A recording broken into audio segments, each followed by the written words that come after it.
Hi guys, this is Hirosaki. This story is all about what if Naruto was in Justice League.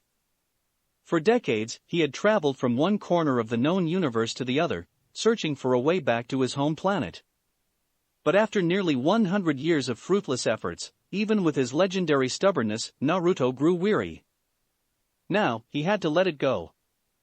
Before we start, kindly like and subscribe to this channel, and look over the description box for the author of this amazing storyline. Welcome aboard. Chapter 39, Tartarus 2. God damn it, they keep following us. Naruto cussed when saw the thousands of demons still in hot pursuit after them. His hands formed a simple bird seal, but the technique he cast was not trivial. A vortex of pressurized air was shot from his mouth, one that kept increasing in size the longer it traveled through the air, until a full-fledged tornado came into existence. Then, his hands made a tiger seal and a serpentine dragon of fire was cast at the tornado. The cataclysmic explosion that followed engulfed thousands of demons in an instant. The aftershocks carried so much heat that the ground and even rocks started to melt for half a mile around the now flaming tornado. Wonder Woman maintained her flying speed, heading towards a particular spot in the distance where she could see a myriad of chains covering the sky. The wails and shrieks coming from that place let her know that the souls of the dead were being tortured over there. She was aiming to find an intelligent being and interrogate it with her lasso. "How is your chakra?" she asked, a bit worried. "It's not like I suddenly became an invalid," he answered with a laugh. "Even as a kid, my chakra reserves were huge, let alone now. I can probably cast another 50 or more techniques of widespread destruction like the one from before. But I have to be cautious because I don't know how powerful Hades is. He is a god after all, and we don't know what other servants and creatures he has around him either. It would be really stupid if I gassed myself out and then tried to fight against a god with an empty tank." "What's stopping your chakra regeneration anyway?" Kyubi asked from his seat on his shoulder. "You know that chakra is the result of physical energy combined with spiritual energy. We've entered the realm of the dead, we are in hell. My spirit is affected by the energy of death in this place, because I'm feeling the beginning of a kind of mental tiredness. It's not bad enough to affect my concentration, but I guess it's just enough to hinder my chakra regeneration. Thank the void it doesn't drain me or anything like that." It did not take long for them to reach their destination. But when they finally arrived, even Naruto and Kyubi, who had seen all kinds of horrors during their many adventures, had yet to see something as terrible as the sight in front of their eyes. "Great Athena," Wonder Woman whispered, her face pale. As far as their eyes could see, countless people were hanging in midair. Chains that seemed to sprout from the very sky and from the ground below were tying their hands, legs, and neck, forcing them with their limbs spread wide. There were so many that they could not be counted. However, an even greater number of demonic eagles were flying around them, their sharp talons and their curved beaks tearing into the flesh of the captives. Screams of pain and despair came from the souls as their eyes were being gouged out, or as entire chunks of their body were being ripped off by the eternally hungry demons. They were being eaten alive, devoured. The souls that still had eyes to see noticed the three newcomers' arrival. "Save me! Help! No more torture! Please save us!" Thousands of people were pleading, crying, screaming. It was despair like the three of them had never witnessed in their lives before. Her eyes wet with unshed tears, Diana unsheathed her sword and lunged at the captives, snapping the chains hanging them in the air. Dissatisfied and angry caws came from the demonic birds, but none of them dared to attack her. The Amazon had already rescued about 5 of them when Naruto caught her from her arm and stopped her. "Diana, come back to your senses. Can't you see their torment?" she said and tried to break free from his grasp, but he embraced her forcefully to his chest. From atop Naruto's shoulder, Kyubi said coldly, "You told us that virtuous people were sent to Elysium. This is Tartarus. Good people don't get sent to hell, do they?" At the fox's words, Wonder Woman stopped resisting.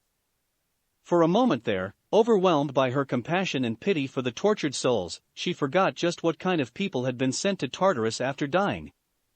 Furthermore, she realized that for someone to be subjected to such horrifying torture, their sins had not been light.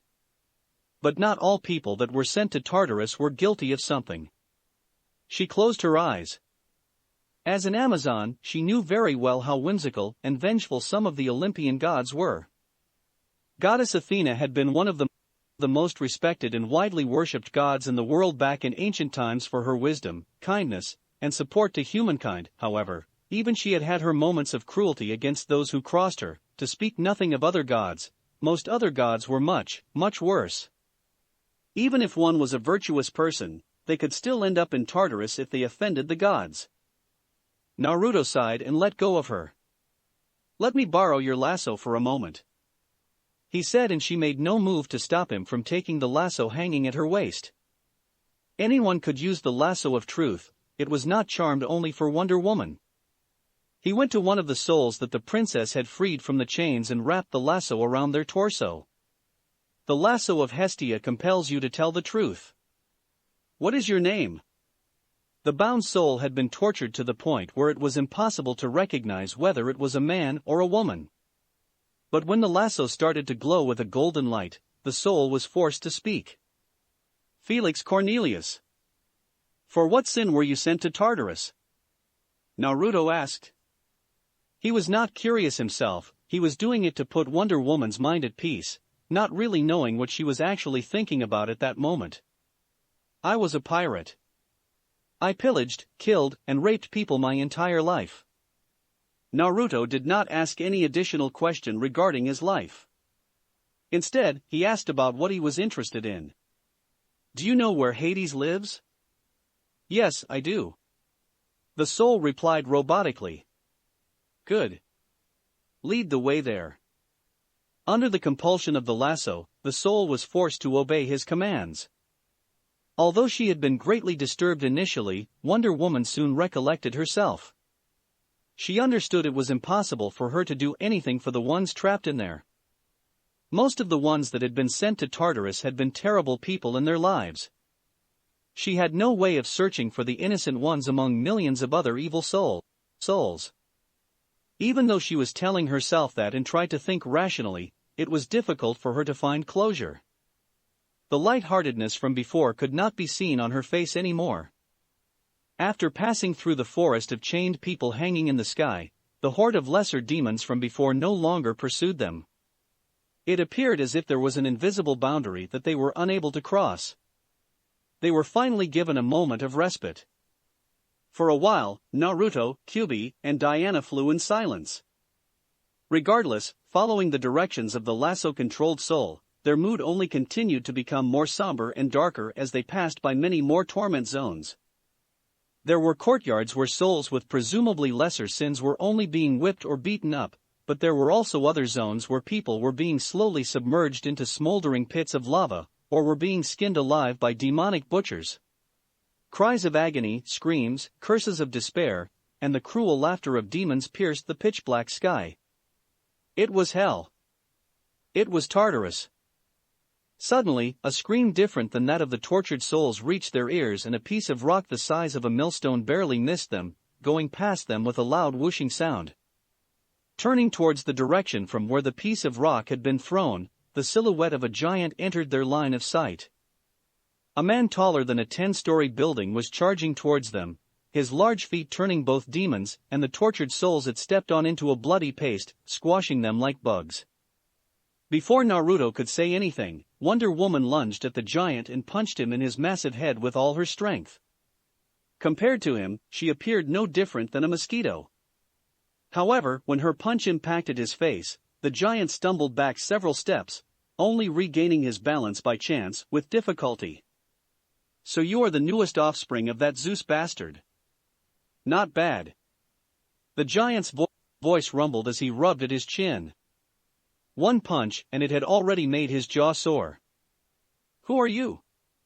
Wonder Woman asked. "Did Hades send you to kill me? You don't recognize family when you see it? You bruise my feelings. I am one of your many brothers, Ixion, the king of Lapiths. The giant said mockingly. Zeus is my father too. The mighty king of gods. Ixion said and spat on the ground in distaste. More like a rabid dog in heat. Wonder Woman frowned at the giant. Who sent you after me? She asked. Maybe it was because he had not spoken to someone for thousands of years, but Ixion seemed to be very talkative. Fret not, since we are family and all that, I can at least show you this little bit of courtesy and tell you who sent me to kill you. Mind you, it is not personal. Hera sent me. Your life in exchange for my freedom. Hearing that, the princess was done listening. When he saw her lunging at him, Ixion's large palm swung at her, in an attempt to swat her away like a fly, but her agility was too much for him to keep up with. Being kind to your enemy is cruelty towards yourself. She thought, repeating in her mind the words that she heard Naruto saying a while ago. She was not going to hold back. Unsheathing her god-slaying sword, she stabbed it into the giant's heel tendon. A savage roar of pain came from him, and his enormous body wobbled back as he lost his balance, unable to stand properly on just one leg. His massive fists smashed into the ground like meteorites as he tried to squash her to death, but she easily dodged his clumsy and slow strikes. She buried her sword up to the hilt into the heel tendon of the giant's other leg too. With his slashed tendons and feet unable to carry his enormous weight anymore, Ixion fell on his knees, rupturing the ground when he crashed. While screaming in pain, the giant threw his fists in rage, but his wild punches did nothing except for stirring the air. Easily evading all of his strikes, Wonder Woman flew up to his head and kicked him in the face with all the strength she was capable of. It was so formidable that the over 60 feet tall giant was actually lifted off the ground and flung back through the air like a dead dog. Sensing his impending doom, Ixion abandoned his previous haughtiness and cried out, begging for mercy. Wait! Don't kill me! However, it was too late. The moment he finished his words, the Amazon's sword pierced his throat. Compared to his huge size, her sword was no bigger than a toothpick. Nevertheless, when that toothpick slashed at his neck arteries, a large gaping wound was opened. No. Not again. Not the wheel. Nghhrkh, he screamed while choking on his own blood. Upon death, since he was still in Tartarus, the judges of the underworld were going to send him back to be tortured by the flaming wheel. As Ixion temporarily died, a thought came at the front of his mind. That harlot, she knew I wouldn't stand chance, she sent me to my death. The moment that Ixion breathed his last, Hera made a displeased sound. He could not buy me even 1 hour? That useless oaf. It had been within her expectations that Ixion would lose. Hera was not that kind-hearted as to actually offer freedom to someone who tried to rape her even after several millennia of torture. From the very beginning, the giant had been sent as cannon fodder to buy her some time. Though he had played his part poorly, Hera was not anxious. The reason for that was that she had already arrived at her destination. Ahead of her was a mountain range that even Hades, the god of underworld, could not control. It was a territory occupied by one of the most terrible beings known to both men and gods alike. After she stepped into that mountain range, several grotesque silhouettes appeared in front of her, barring her way. Beings that looked like out of someone's nightmares, creatures with multiple heads and body parts coming from different animals. They were chimeras, a myriad of them. A look of distaste flashed in Hera's eyes when she looked at the monsters growling at her threateningly. But she did not make a scene. Keeping her face neutral, she said in a pompous tone, "Send word to your master and inform him that the Queen of Olympus, Hera, wants to speak to him." When the chimeras did not immediately heed her words, she snapped, "Do not keep me waiting, beasts. Move." The group of monsters became restless at her words and started growling menacingly. However, they did not rashly make a move to attack her. They were smart enough to understand the difference between them and a goddess. One of them, a creature resembling a jackal for the most part, flapped its 4 hawk wings and flew away, heading towards their master to inform him in regards to the intruder. Neither Hera nor the group of monsters had noticed the inconspicuous black snake hiding between the roots of one of the numerous dead trees around them.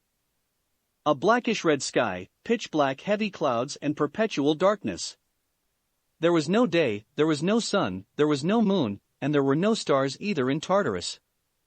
The only source of light in the eternal darkness was coming from the countless pits of fire and the ever-flowing rivers of lava melting their way through the land. Because of that, everything that could be seen was tainted by shades of orange and red.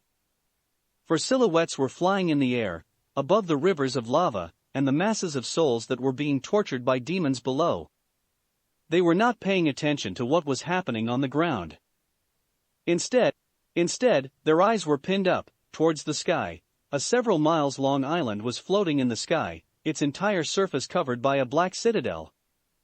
"We're finally here," Naruto said. The golden lasso in his hands began increasing in length, until the feet of the soul tied up at the end of it touched the ground. Then, the lasso untied itself and shrank back in size. "Go. You're free to go," he told the soul. "Go where?" "No matter where he goes, this is Tartarus," Wonder Woman thought. She was trying to tell herself that the soul was a pirate that had killed and pillaged countless innocents when he was alive, and he deserved his fate. However, seeing the torture and suffering in Tartarus had shaken her to the core. She could not help recalling the lyrics of a song she had heard on the radio when she had just come to the man's world for the first time. "Imagine there's no heaven. It's easy if you try. No hell below us. Above us only sky." At that time, still unaware of what Zeus had done to her mother, and how she had come out to be, the princess's reaction was to get angry and shun in her mind the singer as blasphemous.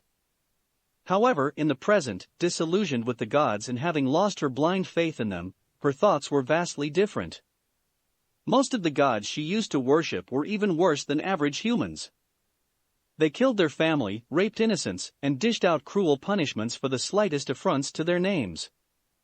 Maybe it was better if there was no heaven and no hell. Maybe it was better if gods never existed in the first place. But then she closed her eyes and tried to calm down her troubled mind. She understood that the shock of witnessing the horrors of hell for the first time was clouding her judgment. It is not entirely bad that a place like Tartarus exists. A simple death would be too easy of a punishment for a bastard like Zeus who raped my mother.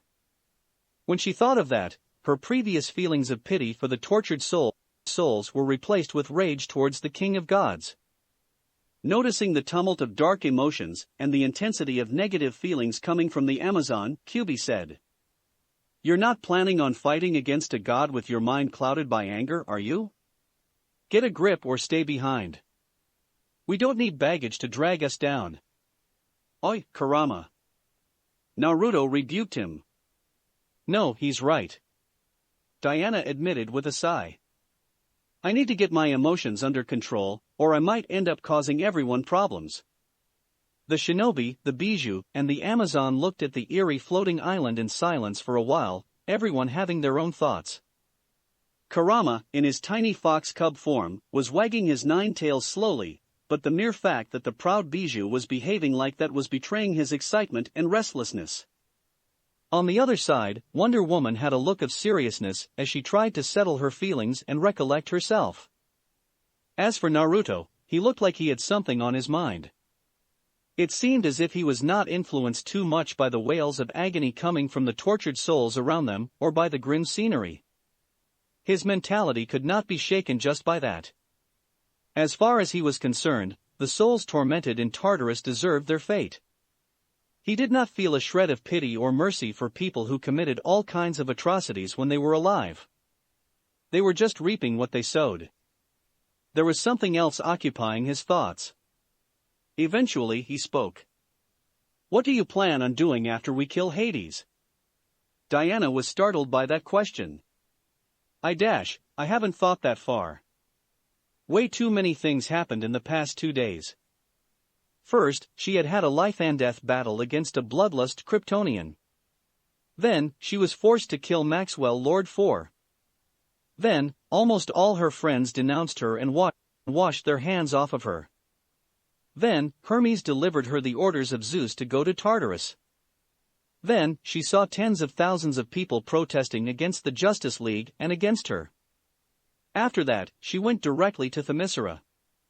Amidst all the tragedies that kept coming one after another, she was given a short moment of bliss when she finally became one with the person she loved.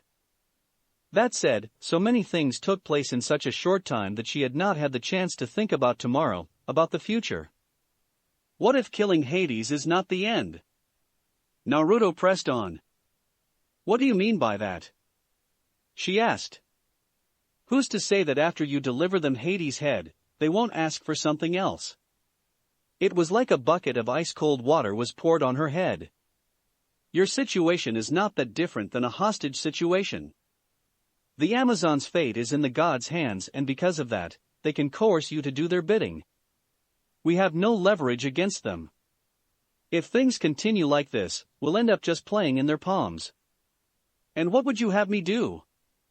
Wonder Woman snapped at him. It's my mother. And my sisters. You want me to abandon them? Haven't they lived for like 5,000 years or more already? Life moves on. Kyuubi said uncaringly. Kurama, shut up. Naruto and Diana both shouted at him in unison. Over the past few months, Kyuubi's affection extended from Naruto to encompass Diana as well, but that did not mean that he had suddenly started caring about the rest of the Amazons too or any of the princess's friends. Naruto and Diana were the only beings he treasured. For all he cared, the rest could simply perish, it was no skin off his back. He was indifferent to their fate. The weak died, the strong survived.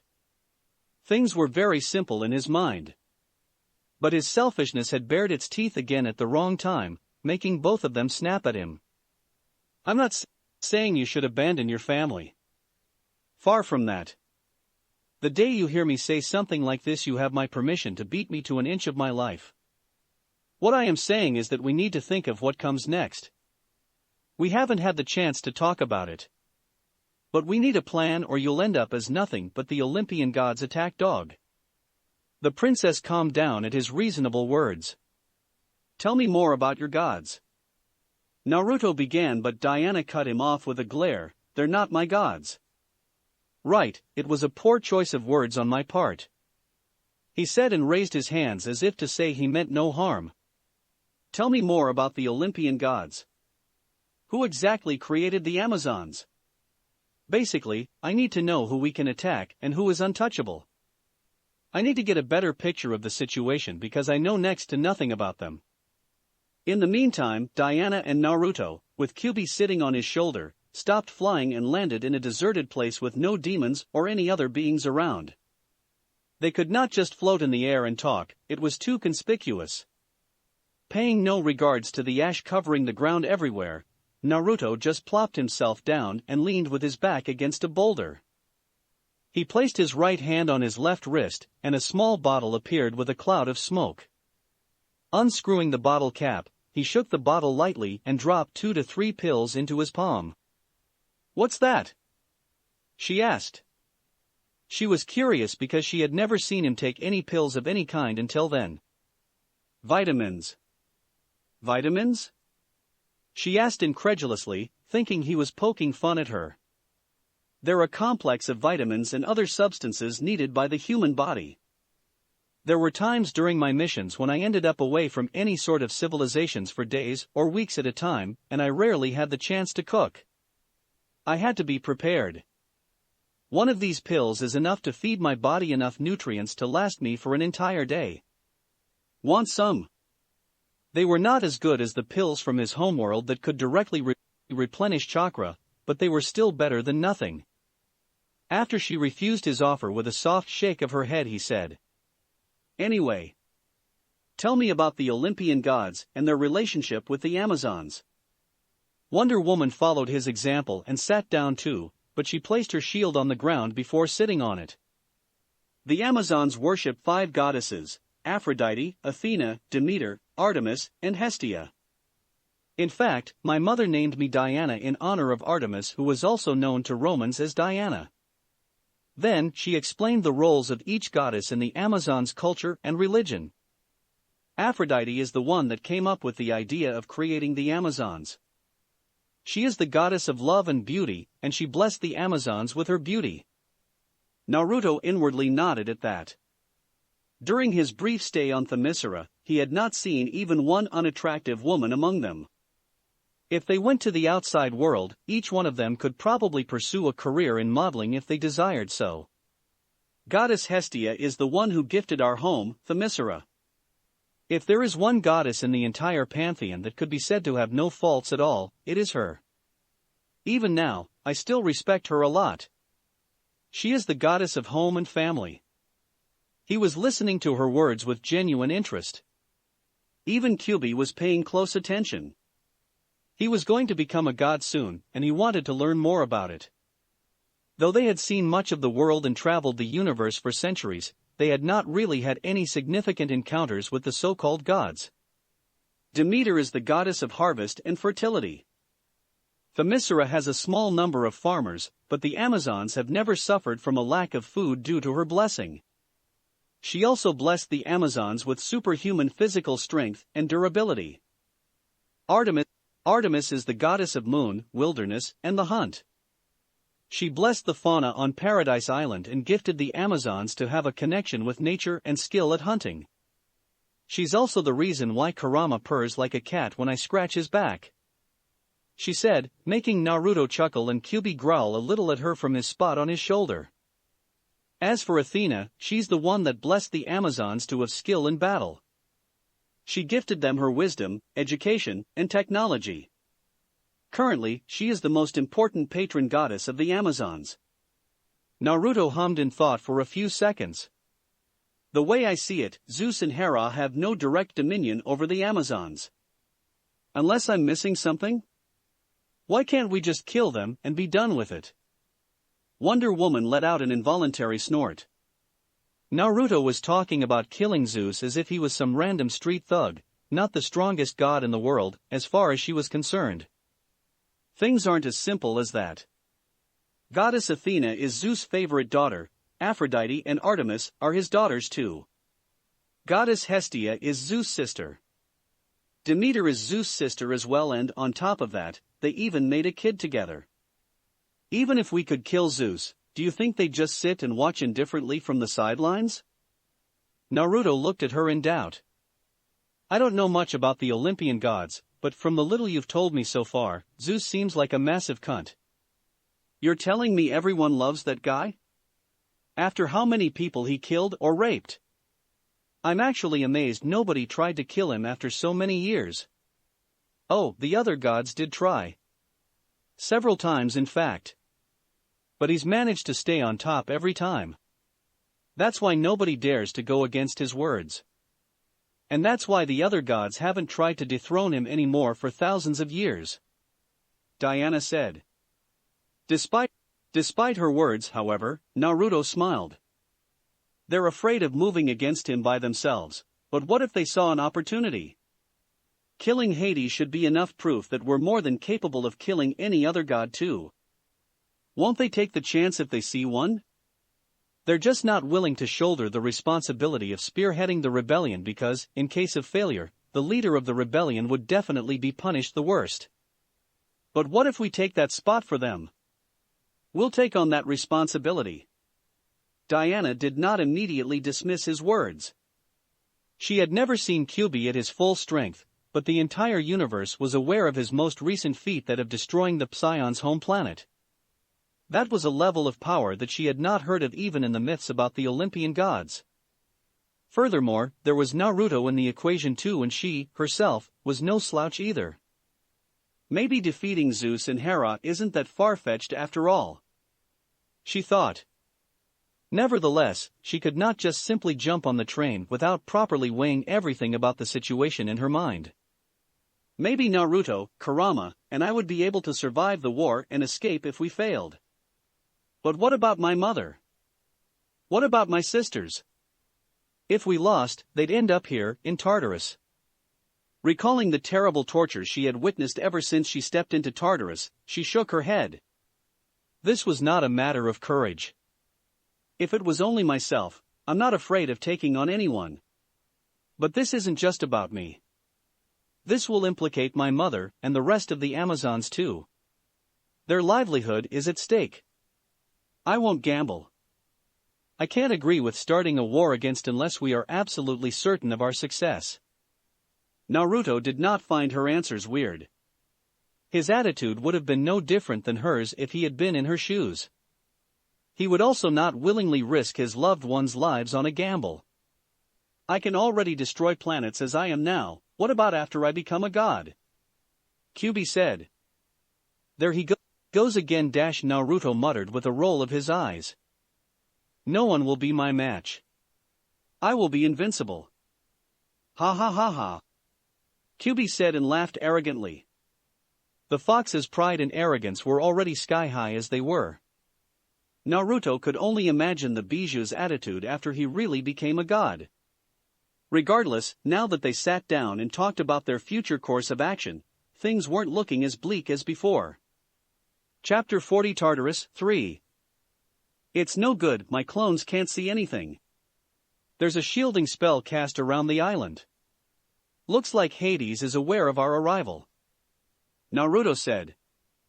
He had sent several of his clones hinged into tiny insects to spy on the floating island and gather intelligence, but they could not get close to it due to a sphere of magic that encapsulated the entire island within.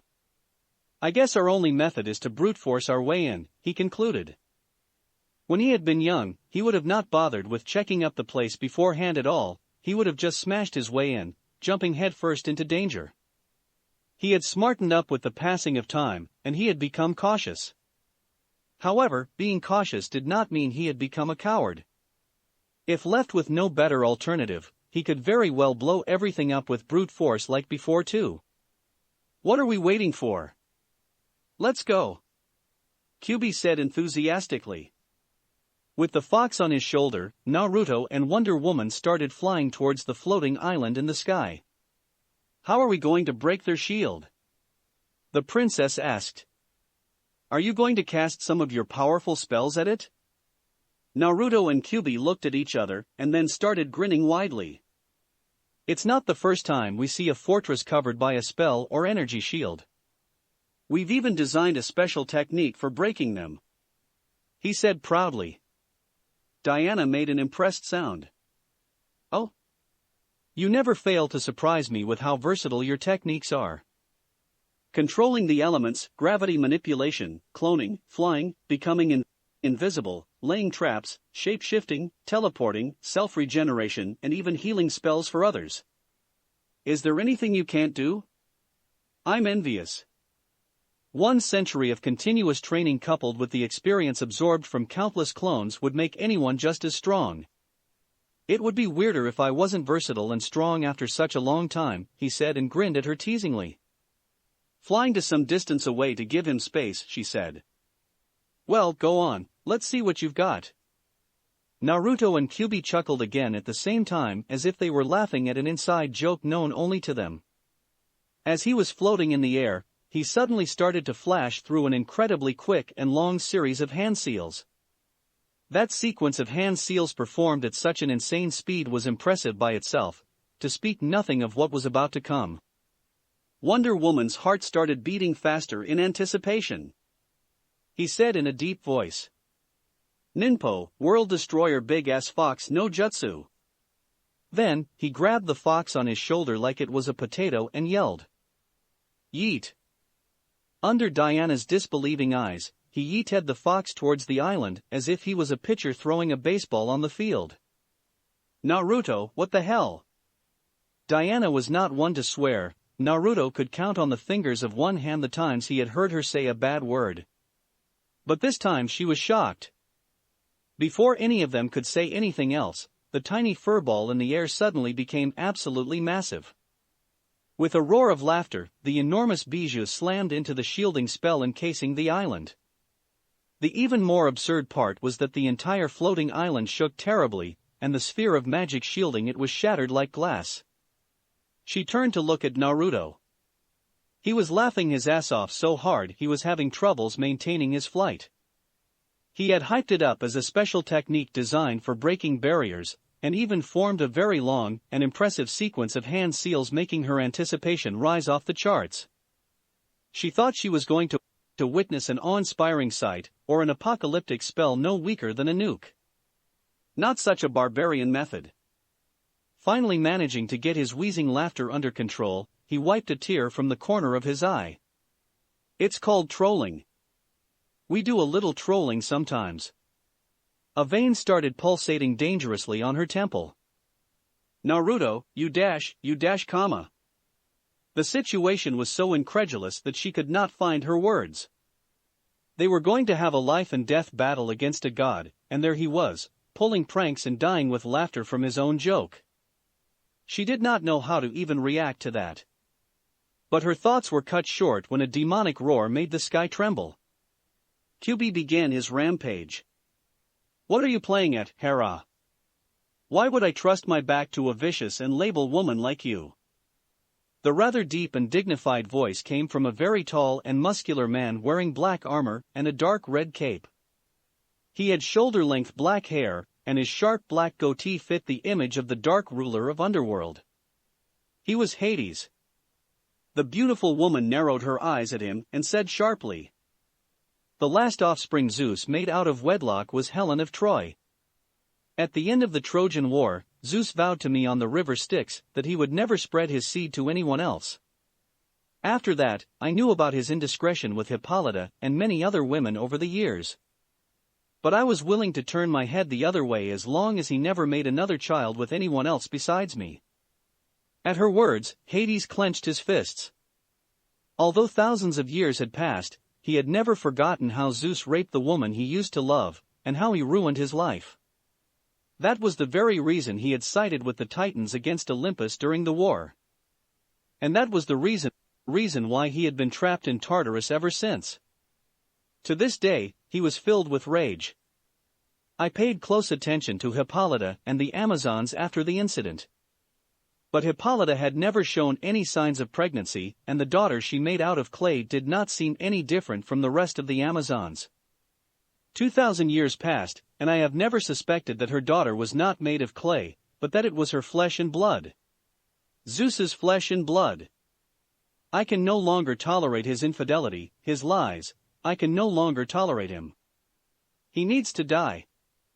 I will kill him and his accursed offspring even if it's the last thing I do. The goddess's face was twisted from anger, looking like she was on the edge of insanity. Although Hades knew how manipulative and cunning the Queen of Olympus could be, the hatred in her voice and the jealousy in her eyes at that moment could not be faked. Furthermore, it was not the first time Hera had tried to dethrone her husband, so he did not doubt her willingness to kill Zeus either. Regardless, Hades had learned his lesson from the past. Despite how powerful the Titans had been, even with him choosing to support their side, they still lost the war against Olympus. So many of us have tried to defeat him in the past. Even the Titans could not do it. Do you think just the three of us stand a chance against the entirety of Olympus? Speaking of the three of them, Hades looked through the window of his castle.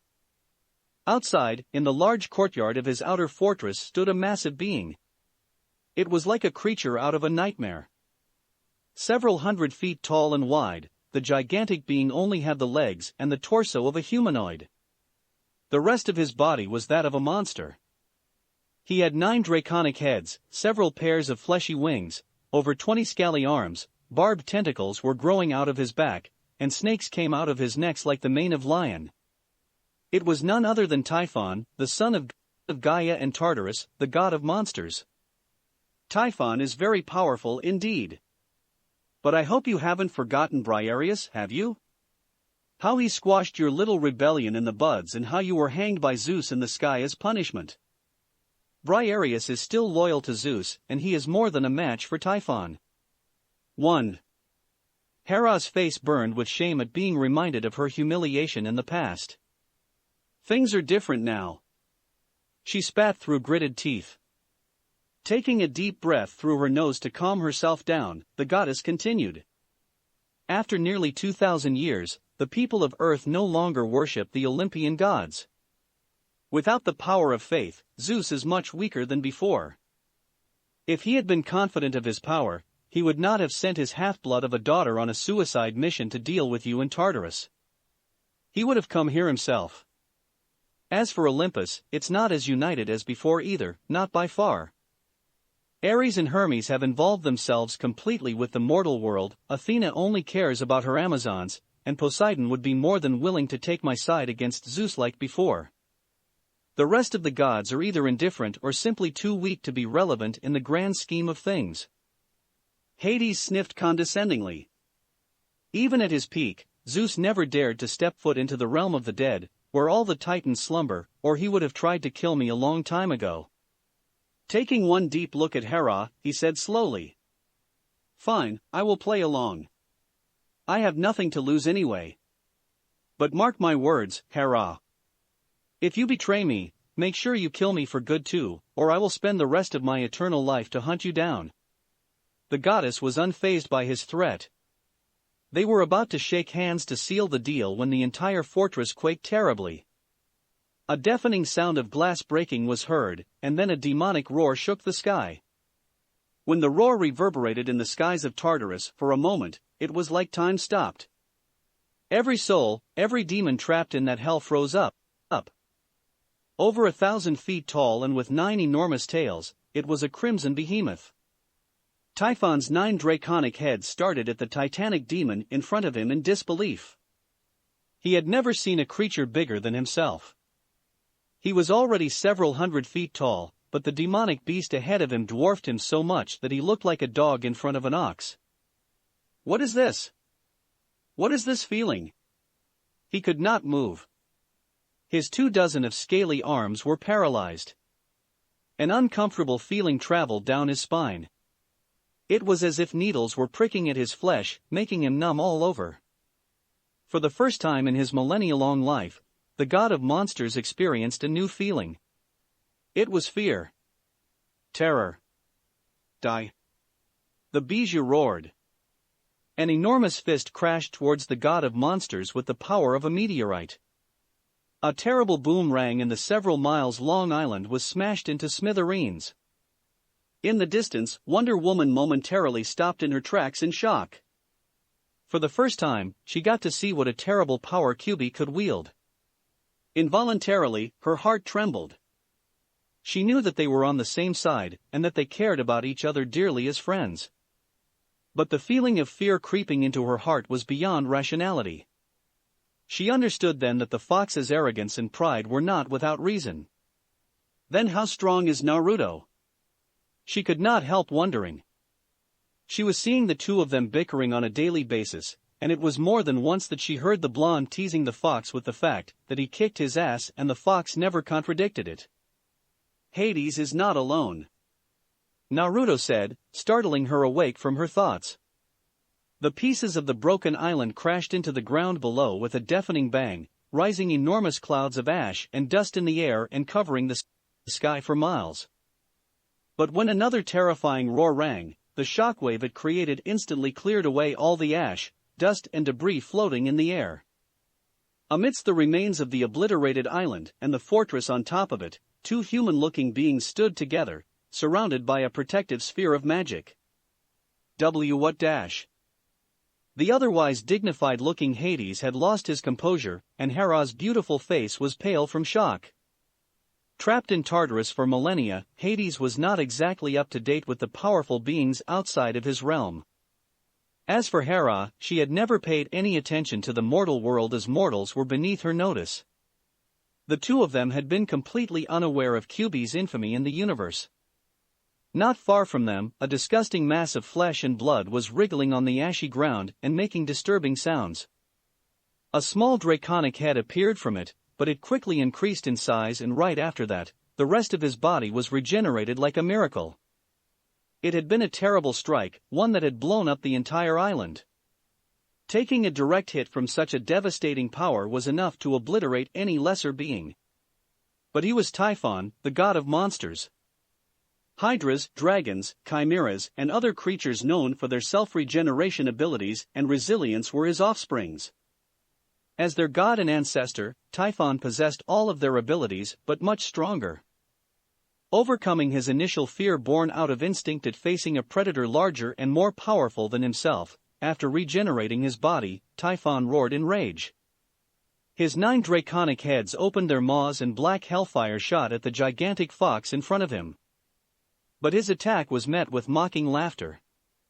With a mere flick of his enormous tails, a gale of wind not any weaker than a tornado snuffed the hellfire like a feeble candle. Naruto made a clone and used it to transmit a message to the fox. Kurama, don't toy with him. Kill him fast. Keep in mind that I can't supply you with chakra this time. You're on your own. Turning his attention towards Wonder Woman, he asked. I assume that's Hades? Who is the woman next to him?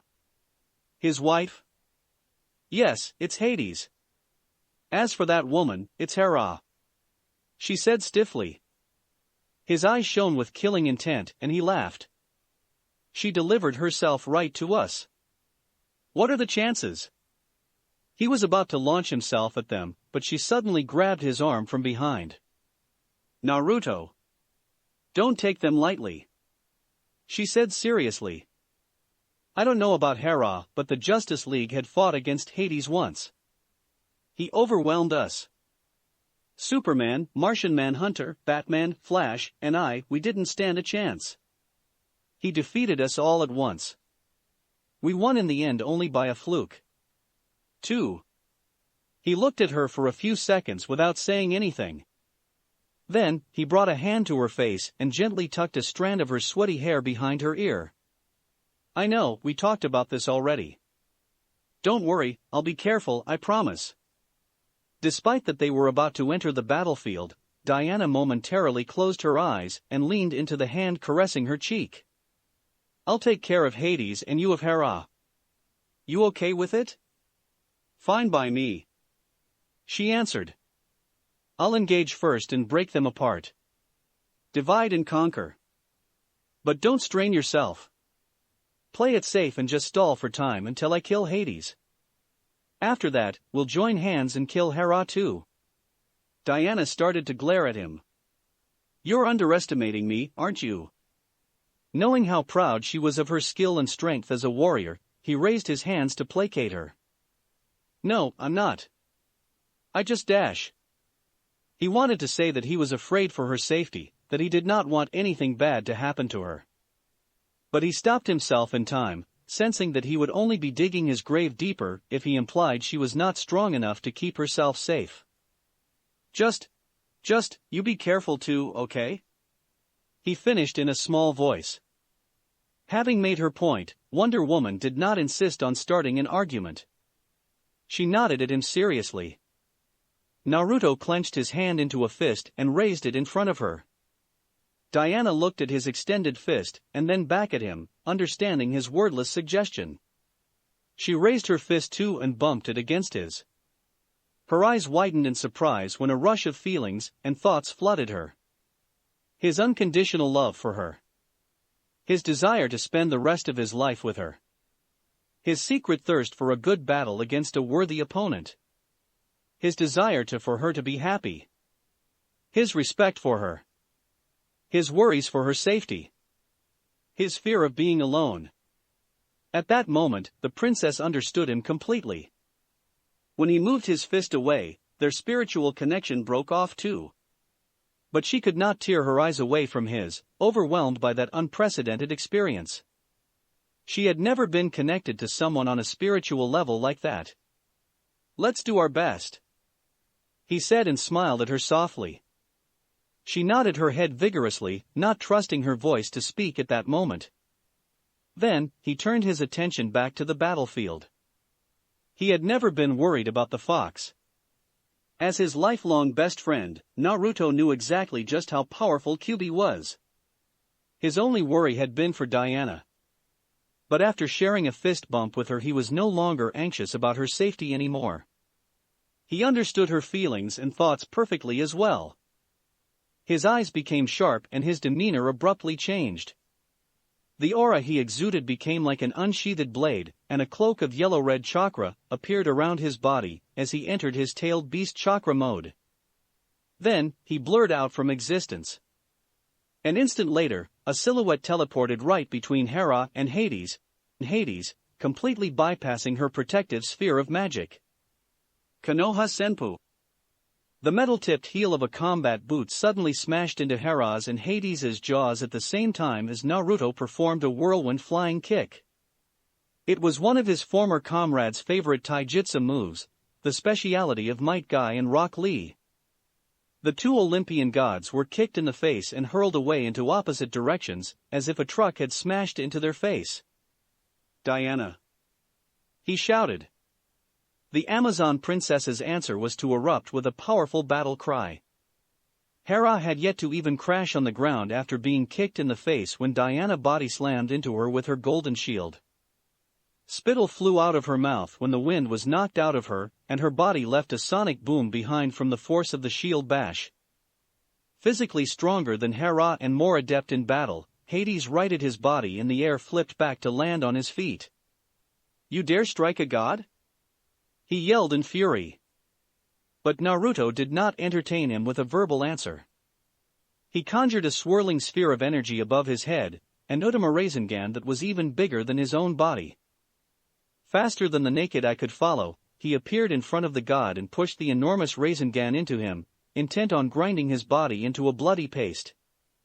However, when he smashed the Oodoma Rasengan against Hades, it was as if a regular person tried to push a train.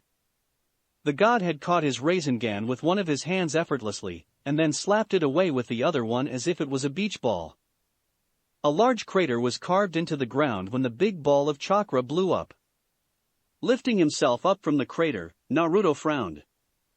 He was unhurt, but that degree of magic resistance shown by the Olympian god and his insane physical strength was not good news. "If I had access to natural energy," he thought, disgruntled. While in his six-path sage mode, he could lift hundreds of tons and level mountains with his punches alone. He would not be afraid of a physical confrontation even against a god.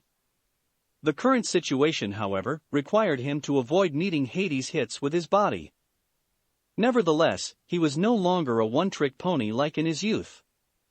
He had other methods of dealing with his enemies too. Hades' face lost its human appearance and transformed into that of a demon.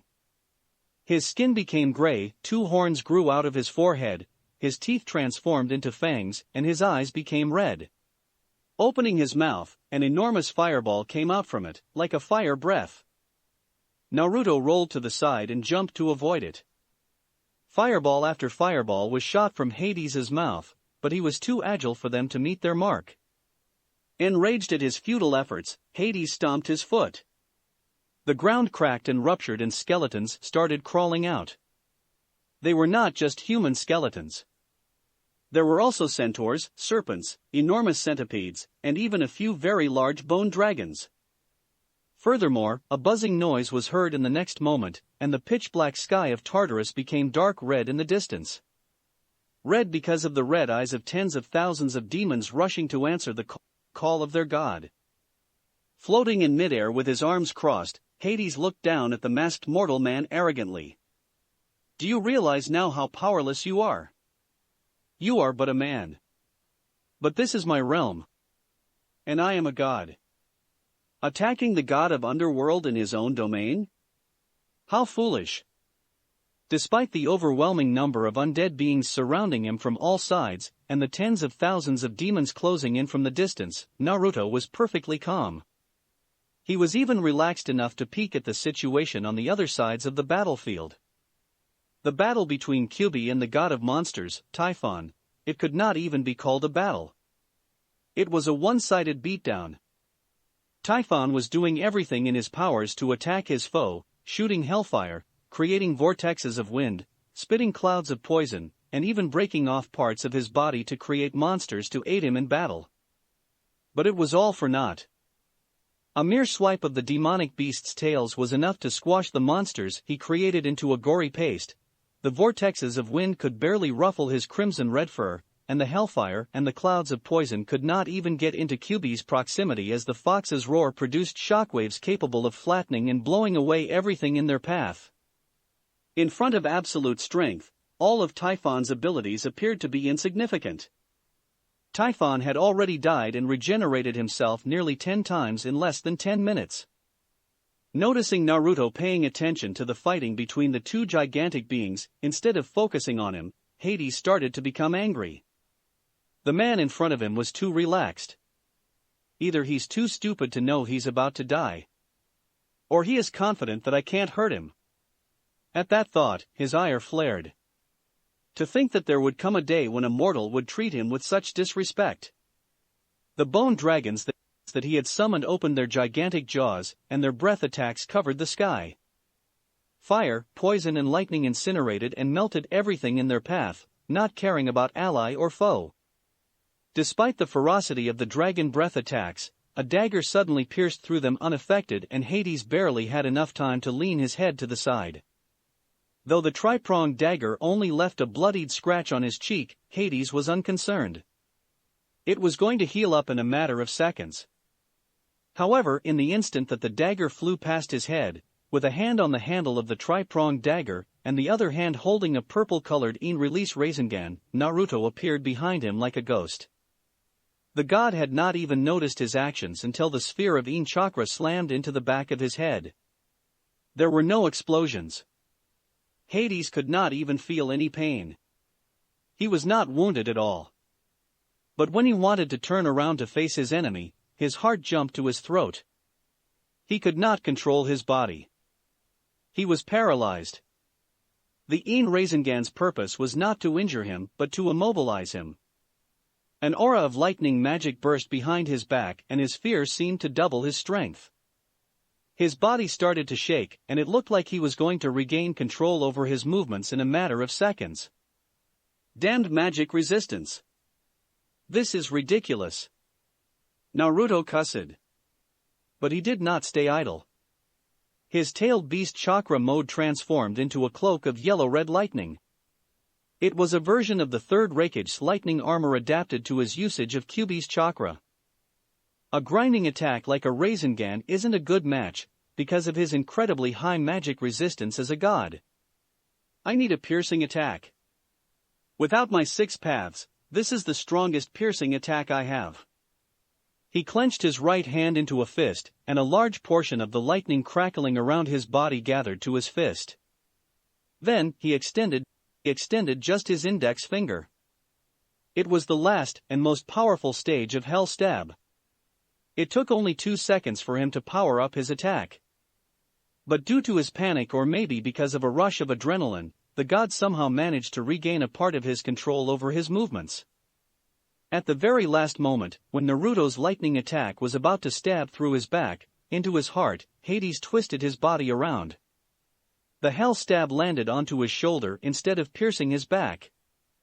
A sharp grating sound was heard as the lightning jutsu was unable to pierce through the black pauldron covering Hades' shoulder, only managing to scratch it a little. The god kicked him in the gut with all his strength, blowing him away like a cannonball, and burst into loud laughter. This armor was forged for me by Hephaestos, the god of fire and blacksmiths. Your puny magic attacks can't even leave a scratch on me. My armor will parry everything you can possibly throw at me. Ha ha ha. Naruto coughed a bit from the kick that landed into his gut and pulled himself up from the crater his body made when he crashed, but he was not wounded. So his armor is just as tough as Diana's bracelets, huh? Lightning suddenly discharged from his body in a radius of 100 feet around him, turning all the skeletons in his range that were trying to attack him into dust. Sharp swishing sounds reached his ears and he quickly disappeared with a body flicker movement, evading the arrows shot by several dozens of centaur skeletons at the same time. But then, it started to rain with fire from above. A vanguard of several hundred demons from the immense horde in the distance had managed to enter the battlefield much faster than he had expected. Naruto unexpectedly stopped in his tracks and slapped his hands together in a prayer. Over 100 arrows whistled through the air in his direction, but his Raiton no Yoroi, lightning armor, stopped them all just a few inches away from piercing his body. In the next moment, a terrible gravity encompassed an area of over 600 feet around him. Just like he had once killed the squad of Gordanians that had tried to capture Starfire in Jump City, he used the same technique this time too. The hundreds of demons spitting fire at him from above suddenly lost their ability to fly and crashed into the rocky and ashy ground, to their death. But his victory was short-lived because right away, several bone dragons fired their breath attacks at him. The entire area was obliterated. Both Naruto and the skeletons and demons around him were reduced to cinders. Hades was just about to celebrate his triumph when he was suddenly kicked in the back of his legs. Before he could make sense of the situation, he had watched the mortal die with his own eyes. How could he still be alive? The god found himself on his knees. Following that, a huge Rasengan smashed into the side of his head, into his temple, and exploded. Slightly dizzy and with a bit of blood flowing from a scratch on his temple, he tried to stand up, but a kick to the face threw him back onto the ground again. Then, four shadow clones suddenly popped into existence and grabbed him each from one of his limbs. With a scream of anger, Hades yanked his arms and legs with all his strength, but the 4 clones holding his limbs suddenly became over 100 times heavier. It was an earth release technique that could increase an object's weight many times over, depending on the need. Granted, since Naruto could not use his Sage mode in Tartarus, the shadow clones were crushed by their own weight, unable to even stand on their feet. Regardless, they achieved their purpose, to pin Hades down. Floating at a high altitude in the air above Hades, Naruto raised his hand above his head, and 2 other chakra arms grew out from his cloak. A purple-black sphere of chakra started to take form in the palm of his right hand. It was different from his previous Ein Rasengan. Way different. Just the size alone was even larger than Naruto's own body. It was a tailed beast bomb. Magic resistance? You can parry all my attacks? Parry this, you fucking casual. Hades screamed. It was a scream of fear and despair. For the first time in its existence, the realm of the dead saw light. It was as if a sun was born. For several moments, everything became white as a blinding light robbed everyone of their sight, and a cataclysmic explosion boomed. It was like a nuclear bomb. Chapter 41 Tartarus 4. Over 1,000 feet tall and wide, and with 9 equally large tails, Kyuubi lived up to his moniker as a destructive force of nature. Hydras, chimeras, dragons and other monstrosities that had instilled terror into regular people and heroes of ancient times alike were being slaughtered like helpless chickens by the demonic fox. The god of monsters, Typhon, was growing desperate. Never in his existence had he fought against such a terrible creature. He had even battled against Zeus, on his own, 2 times in the past, and he had more than put up a fight against the king of the Olympian gods. But now, it was like he was a child trying to fight against an adult. Why won't you just die? Die. Kyuubi screamed, thoroughly enraged, and smashed Typhon's body again into a gory mess. He had killed him several times already, but the god seemed capable of regenerating himself from the tiniest scraps of skin. 5 massive claws stabbed through the god's still regenerating body, making him let out shrieks of agony. Typhon's 18 eyes all revealed fear and urgency when he realized Kyuubi's intention. The claws were lifting his body towards a gaping maw filled with 2 rows of razor-sharp fangs. The beast wanted to eat him. The titanic fox was so huge that it would finish eating the god's hundreds of feet tall body in no more than 3 to 4 bites.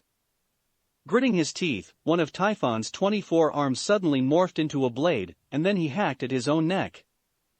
One of his 9 draconic heads was severed. He had cut his head by himself.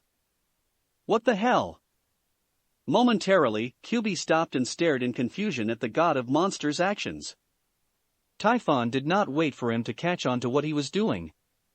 Before the fox could react, while still being stabbed through by the 5 claws, the god grabbed his severed head and used 8 of his numerous hands to throw it away. The severed draconic head flew like it was shot out of a cannon. In the next moment, the god of monsters' body shriveled and turned into black sand. A roar of anger came from Kyuubi. He realized that he had been tricked. The god had abandoned 95% of his body and escaped through his severed head. Typhon was running for his life. You think I'll let you get away? QB bellowed and the land quaked as he broke into a mad dash towards the flying severed head in the distance. It had to be said that at over 1,000 feet tall and nearly 3,000 feet long, QB was so enormous that just taking a few steps was enough to cover several miles. After a few seconds, the spot where Naruto was battling Hades was already far behind him. It was impossible for Typhon to escape. But when QB's large hand was about to grasp the draconic head, he suddenly stumbled and lost his balance, almost falling to the ground. His blood-red fur started to lose its brightness, becoming a pale red, and a wave of dizziness attacked his mind. The black sand that Typhon's body had dissolved into after cutting his own neck was not mere sand. If QB had been capable of observing microscopic lifeforms, he would have seen that countless tiny leeches had buried into his skin and started sucking out his vital energy.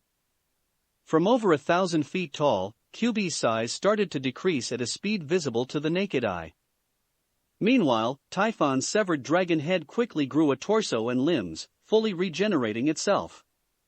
While QB could not see the countless tiny parasites leeching his chakra, he noticed their effect straight away. A vast amount of chakra was abruptly expelled from his body, and a dense swarm of black insects were blown away like a cloud. Then, the expelled chakra ignited. In the distance, the god of monsters vomited blood as all the leeches which were living parts of his body were incinerated. So, this is a god. The Bijou said to himself gravely after getting rid of Typhon's leeches. While he was still large, not any smaller than Typhon, QB's size had decreased drastically. He was almost 2 times smaller than before, standing at only 600 feet in height. Typhon had siphoned away a third of his chakra in a matter of seconds. The fox understood then that he had underestimated the god of monsters. For the first time, their battle entered a lull. Typhon and QB glared at each other vigilantly. The disparity in their sizes was not as large as before anymore, but the two titanic beings had gained a healthy dose of wariness towards the powers and the abilities of the other. Their eyes were pinned on each other and their bodies tense, but neither of them wanted to break the ice. Both of them were waiting for the other to make the first move and take advantage of it. I must have killed him more than 10 times. QB thought seriously. But he keeps reviving himself every time. He also drained nearly a third of my chakra and Naruto can't supply me with more like in the past. I can't afford a battle of attrition. If this drags on, I will lose. He growled in annoyance at that thought. As the strongest Bijou out of his fellows and after managing to even destroy a planet, QB had become very proud and confident of his power. However, he was not stupid, nor was he conceited to the point of ignoring reality. After having a taste of how dangerous and insidious Typhon actually was, he immediately became cautious and put his pride in the back seat. If I lose, he'll never let me live it down. He could already picture Naruto in his mind, laughing his ass off at him. Becoming the butt's joke for the blonde was the last thing he wanted. While the two giants were having an intense stare-down, the dark sky of Tartarus unexpectedly brightened. A blinding white light forced Typhon and QB to close their eyes. Then, a deafening explosion was heard and an incredibly powerful shockwave followed, carrying a heatwave that set the air on fire. It was exactly the chance that the fox had been waiting for. While the sky was still bright white and the tailed beast bomb transformed into a huge mushroom cloud, QB opened his mouth. Black, purple, and red particles of energy started to gather between his open jaws in the form of a sphere. His fur started to shrivel up and disappear into thin air, revealing his raw flesh, and his body began shrinking down rapidly. As he was continuing pouring chakra into the tailed beast bomb, he became unable to maintain his large size anymore. By the time he stopped powering up his Bijudama, QB became no bigger than 100 feet tall. When Typhon finally regained his sight, an enormous black sphere of energy was the only thing he saw. The fox was nowhere to be seen. The tailed beast bomb was twice as large as the fox now. It was too late for Typhon to run and the sphere of magic was way too large for him to even think about dodging it. With no other choice left, the god of monsters shouted in desperation and curled himself on the ground. A chitinous husk quickly grew from his skin and tough scales appeared on top of it too. Right before the huge-tailed beast bomb reached him, Typhon finished transforming himself into a creature resembling a grotesque pangolin. It was his strongest defense. For the second time that day, Tartarus was illuminated by a blinding light. The entire realm trembled from the absurdly powerful explosion. It was much more powerful than the tailed beast bomb fired by Naruto a few moments before. For more than 10 miles around them, everything was vaporized. It took a long time for the explosion to die down. In the humongous crater, a tiny pile of flesh was all that remained from the seemingly unkillable god of monsters. Living up to his name as the ancestor of hydras, the remains of Typhon were still wriggling. He was still alive.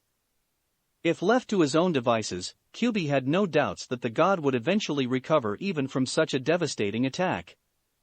But he had no intention of giving him any time to regenerate himself. "I have to eat this?" The fox made a disgusted face when he grabbed the still alive and wriggling mass of flesh from the ground.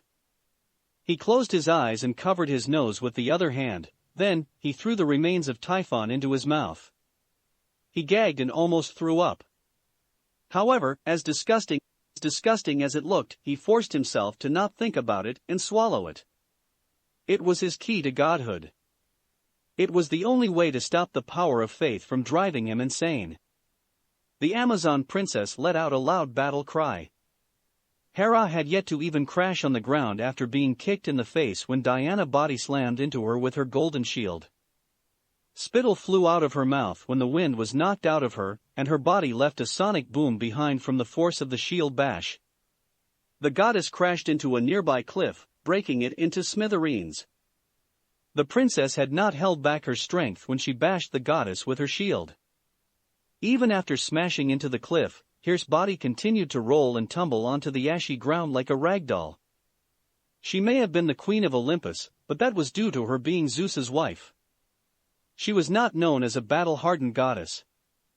In terms of actual strength in battle, she was far below the likes of Hades or Typhon. Nonetheless, she was still a goddess. Her divine power blasted outwards, and her body stabilized itself in midair. However, her success was short-lived. The goddess only had enough time to cast a protective spell around her before the warrior princess slammed her round shield into her again. Wonder Woman seemed dead set on not giving the goddess any chance at reuniting with Hades. Encased in her protective bubble of magic, although she had been hurled away through the air like a soccer ball, Hera was largely unhurt. But by the time she finally stopped her momentum, she realized that she was already 5 miles away from the remains of the collapsed flying island. Hera was a woman of a rarely seen beauty, one said to be on par even with Aphrodite, the goddess of love and beauty, and Athena, the virgin goddess of war and wisdom. However, at that moment, she looked haggard.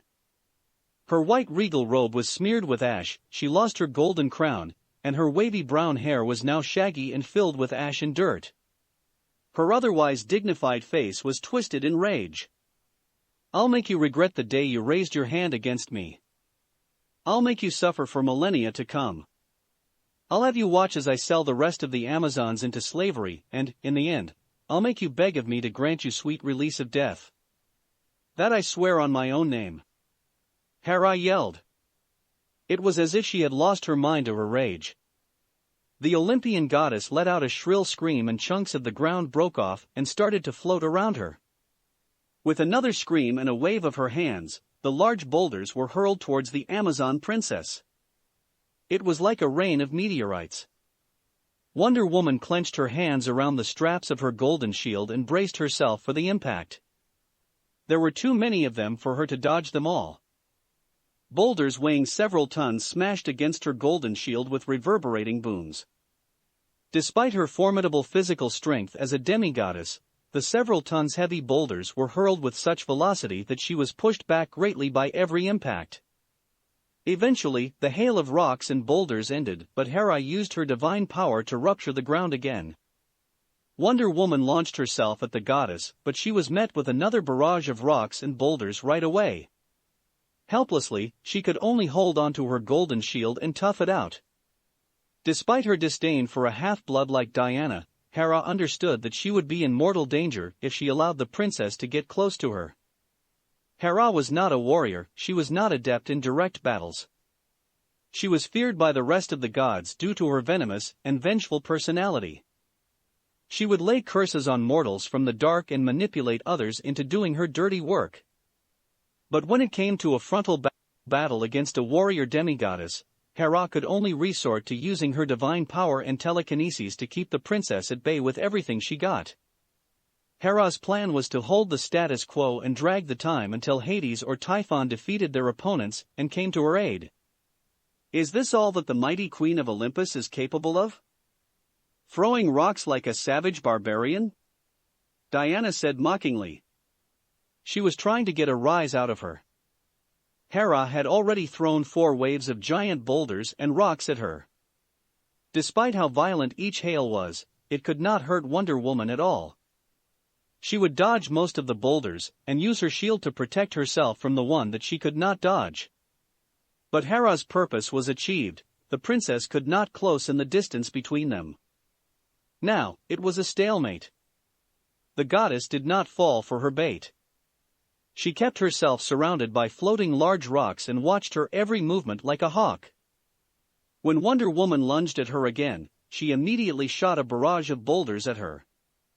However, this time around, Diana put her shield on her back and went against her bare-handed.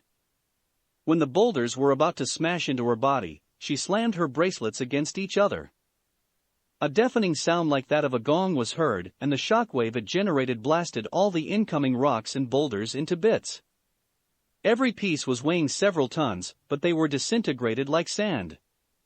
A sonic boom was left in her wake as the Amazon launched herself at the goddess. She twirled her golden lasso above her hand once and threw it at Hera to ensnare her.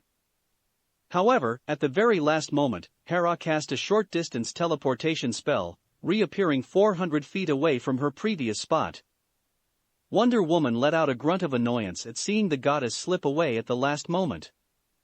Hera and Diana stood face to face with a distance of several hundred feet between them, glaring daggers at each other. I really need to make Naruto keep up his promise and teach me some of his spells and techniques. The princess muttered to herself. She was frustrated at how one-dimensional her skill set was. Her physical strength, her toughness, and her fighting abilities were undoubtedly formidable, but if she could not get into close-range combat she would be left like a sitting duck, like in the present. While Hera could not harm her in the least, neither could Diana get close to her and kill her. While they were glaring at each other, the dark sky of Tartarus was suddenly lighted up by a blinding light. It was as if a sun was born in the realm of the dead. Hera was momentarily shocked, and the extremely bright light blinded her. However, Diana had expected Naruto to launch an outrageous attack like that sooner or later. She was not overly surprised. Instead, she realized it. This is my chance. Her hand wrapped around the handle of a weapon strapped on her back. She unsheathed her god-slaying sword. The muscles of her back, shoulders and arms became taut as she raised her sword above her head with both of her hands. Then, she used her entire strength to throw it. With her eyes momentarily blinded by the nuke-like explosion of the tailed beast bomb in the distance, Hera could only hear, not see, the sharp object piercing through the air. A scream of pain burst from her mouth as a sharp blade lodged itself deep into her stomach, and even protruded through her back. The burning pain coming from having her stomach eviscerated overwhelmed her senses. It was the first she had felt such terrible pain. She had never been wounded so grievously in her entire life. She was not accustomed to pain. But those few moments were more than enough for Wonder Woman to appear by her side like a phantom and capitalize. Her lasso of truth wrapped around Hera tightly, preventing her from teleporting away. The goddess was still dizzy from pain, and had yet to come back to her senses when Diana grabbed the handle of the sword stabbed through her stomach. In the next moment, the Amazon princess's white and golden armor was splattered with a large amount of blood, painting her red from head to toe. Her face cold and her eyes betraying no hesitation, Diana had mercilessly cut the goddess's body in half with her god-slaying sword. Both Kyuubi and Wonder Woman had taken advantage perfectly of the unexpected blinding light created by Naruto's tailed beast bomb and ended their battles, killing their respective foes. However, it looked like Naruto himself had not managed to finish the job. After the blinding light faded away, and the devastating ball of chakra exploded and transformed into a giant mushroom, Naruto was left speechless to realize that Hades was still alive. No, even more than that, he was practically unscathed. "Oi oi, give me a break," he could not help muttering. At the bottom of the miles-wide crater left in the wake of the tailed beast's explosion stood two people. Hades was on the ground, unconscious, but otherwise seemingly unharmed if the rising and lowering of his chest was anything to go by. The other person was standing protectively in front of him. It was an athletic and beautiful woman with long black hair and silvery eyes. An open-faced golden helmet covered her head, and a bronze-colored armor set protected her body. A long spear was stabbed in the ground, next to her, as her two arms were grasping tightly the straps of a wide, circular golden shield. She reminded Naruto of his Diana. They looked eerily similar. The woman's breathing was laborious and her arms were shaking. She was the one that had taken the full brunt of the devastating tailed beast bomb, using her shield and body to save Hades from certain death. "Who are you?" Naruto asked vigilantly. He was not one to underestimate a person that managed to tank tailed beast head-on and survive. He was sure she had to be a goddess of some sorts. Before the woman could reply, the sky was once again bathed in a blind light, and an explosion even more powerful than Naruto's tailed beast bomb rocked the entire realm of the dead. The shockwaves were so powerful that even Naruto dared not take them lightly. The yellow-red chakra cloak surrounding his body flared as he fortified his defenses. That crazy fox! It was Kyuubi's tailed beast bomb. The fox had even sacrificed a large part of his body to power it up before firing it. Though his fight against Typhon took place more than 10 miles away, Naruto could see the land below him melting from the heatwave. He became a little worried. Was that monster really that strong? To think Kurama would be forced to fire such a powerful Bijudama, he probably doesn't have much chakra left if any at all. He thought. Making a cross-shaped seal, 4 clones appeared by his side and then disappeared with a body flicker movement. He had sent them to check up on the fox and confirm his safety. When the blinding light finally died down, he flew down and landed not far from the place where Hades lay unconscious with the armored woman protecting him. "Who are you? Why are you getting in my way?" he asked again. Despite that her body was weary and she looked worse for wear, the woman tried not to show any signs of weakness. With her round golden shield in her left hand and holding her spear in her right hand, the woman kept her guard up. "I am Pallas Athena. I am the Olympian goddess of war and wisdom." Naruto stopped in his tracks. He felt the beginning of a headache. "She's one of the 5 patron goddesses of the Amazons. The hell is she doing here?" Momentarily, he was at a loss of what to say. "I mean no harm. I do not wish to battle against you. We are not enemies." Naruto looked at her silently for a short while. "That sounds nice and all, but I can't just take the words of a stranger as truth now, can I? If you truly mean no harm, wait a few moments. My partners will be here soon." "Very well." The armored woman expressed her agreement. Then, the two of them waited in silence. Meanwhile, Naruto had all sorts of thoughts going through his head. He could only wait for Kyuubi and Diana to return at his side. Kyuubi would be able to tell whether she was speaking the truth or not, and Diana would be able to confirm whether the armored woman was really who she claimed to be or not. Wonder Woman was the first to arrive. He was taken aback at the sight of her. Her hair and her armor were soaked in Hera's blood and her face was smeared with still wet blood too, despite her attempts at wiping it away with her hand. "Are you okay?" he asked worriedly, but he did not continue looking at her, keeping his eye pinned on the armored woman and the unconscious Hades instead to not give them any chance to pull off some funny move. "I'm perfectly fine. This is Hera's blood." She got what she deserved, Diana said.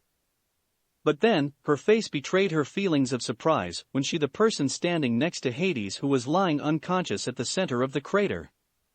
Lady Athena? She asked in wonder.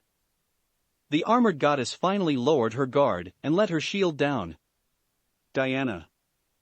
Athena acknowledged her greeting with a smile. It is good to see you. Just then, QB also arrived at the scene, carried on the shoulder of a shadow clone. He had returned to his tiny form as a fox cub. Everything good on your side, Kurama? Naruto asked. Bastard wouldn't die. I lost count of how many times I destroyed his body, he kept resurrecting. I had to use nearly all my chakra to kill him. It will take me weeks to accumulate it back. QB grumbled and jumped from the clone's shoulder onto the original Naruto's shoulder. Despite the fox's grouchy words, he was not able to fool Naruto. He knew that QB was actually very excited. However, it looked like the now tiny fox was extremely exhausted. He did not even care to ask about the newly appeared woman standing by Hades' side. I'm so tired. I need to sleep, QB said. The fox had unshakable confidence in Naruto's strength. He was not worried that the blonde would be unable to handle things on his own if he slept. Was that monster a god? Or do you need me to save Hades up for you to eat him? The stoic face of the goddess of war briefly twitched at Naruto's words. He was talking about killing Hades as a matter of fact, as if her presence there was irrelevant. QB shook his head slightly and mumbled. It was the god of monsters. I learned of it after I ate him. All right then, you go take a nap. Diana and I will handle things here, Naruto said and patted him gently on the head. The little fox cub made a soft growl of comfort at having his head caressed. Then, he moved on his shoulder, closer to Naruto's neck. He curled up in a tiny ball of fur and buried his little snout into his fluffy 9 tails. Kurama fell into a slumber. His body began to assimilate the god of monsters' divinity. Lady Athena, why are you here? Wonder Woman asked with a bit of hesitation. I have come to Tartarus at the orders of Zeus to kill Hades. Hades. Has Zeus changed his mind and sent you to stop us? Although she no longer worshipped the gods, proof of that was the still wet blood that splattered all over her armor and face. Diana was still respectful towards the patron goddesses of the Amazons. After all, the Amazons' survival depended on them. Zeus has not changed his mind. But I intend on starting a coup d'etat, Athena said. And I wish for Hades to join forces with me against Zeus. Hades does not deserve to die. He may have his faults, but he is 10 times a better man than Zeus ever was. Naruto and Diana were startled. Athena was Zeus's favorite daughter. They had not expected her to say that. You appear to be very surprised, the goddess remarked. In truth, it is not the first time I tried to take my father's throne. I have also tried it once in my youth. Back then, I joined hands with Hera, Apollo, and Poseidon, and we almost succeeded. But I was still too young, too weak, and too inexperienced. We failed. 1. He looked at her suspiciously. With QB in deep slumber, he had no way of checking if she was speaking the truth or not. I can sense that you don't trust me, the goddess said and looked at Naruto. Her silvery eyes were clear and pure. But this is a matter of life and death for us, the Olympian gods. If Zeus is not eliminated soon, many of us will perish. What do you mean by that? Who in the world can do such a thing to you? You are gods, Diana said, not quite able to believe it. The god of evil, Darkseid, Athena said seriously. But Darkseid is dead. The Justice League killed him a month ago, Wonder Woman denied. Athena shook her head. Darkseid is far more powerful than you realize. More powerful than Zeus himself realizes. Nobody understands how dangerous he really is. What the Justice League killed was merely an avatar. It's not the first time Darkseid was killed. How is he resurrecting every time? It's because it was just a vessel that he used to interact with the mortal plane of existence. When one is killed, he can just create another. Darkseid's true form is on a completely different level. He is not just the god of evil on Apocalypse.